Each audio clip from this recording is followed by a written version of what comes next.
1940, the Warsaw Ghetto was erected in German-occupied Poland.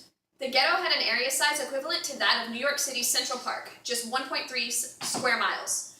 Within that 1.3 square miles, 450,000 Jewish people were confined. To put that into perspective, the population density was 13 times larger than that of New York City's present day, and 8 times larger than that of modern-day Manila, the capital city of the Philippines and the current city with the highest population density. The term ghetto has certainly evolved since its original introduction approximately 500 years ago. The term ghetto has been used most notably in 16th century Italy during World War II and today as a common slang terminology.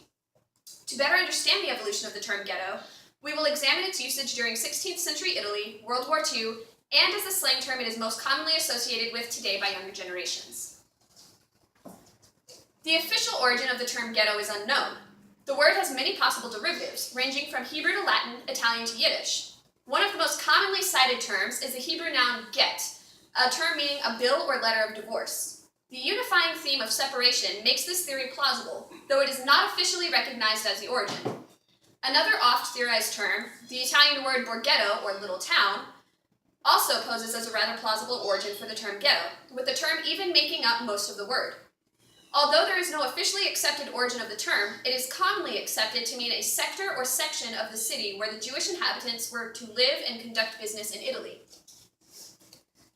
This was not by choice. It is important to note that during the 16th century, Christianity was extremely prominent in Europe, and that the Roman Catholic Church was obviously a very prominent power in Italy.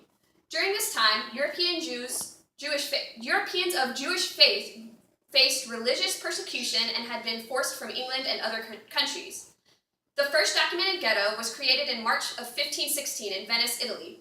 During this time, it was used to segregate the Jewish population from the rest of the city. Today, it is used largely as a tourist attraction. TripAdvisor lists the cost for a walking tour of Venice's ghetto as $72 per person. Not only does the term have historically negative connotations associated with the 16th century Italy, but with World War II as well. On September 1st, 1939, German forces invaded Poland, marking the start of World War II. In October of 1939, the German-made ghetto was created in, and don't fault me for the mispronunciation, Piotrkow Trybolansky, Poland. Many ghettos were to follow, being created and destroyed with the idea that they were only temporary. They were thought of as temporary because the German-ruled ghettos served as a means to control the Jewish population until the inhabitants could be removed from the various countries they were in.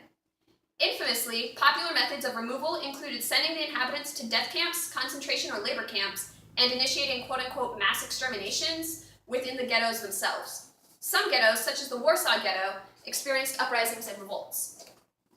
The Warsaw Uprising began April 19th, 1943, and officially ended May 16th of that same year, marking the defeat of the ghetto fighters by the German soldiers.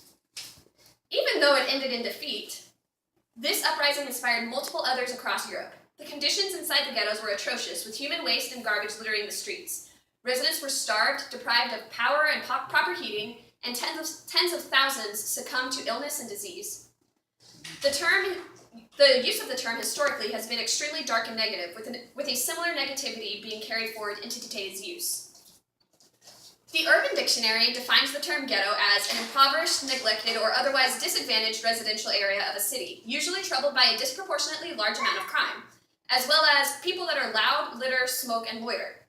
Journalist Kamila Domanowski once stated, "Ghettos were always defined by lack of choice. They were places inhabitants were forced to live, whether by anti-Semitic governments, discriminating neighbors, or racist practices like redlining.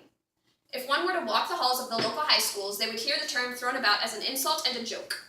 The term has transformed, once being used to describe a segregated area, now taking on an additional meaning used to disrespect others.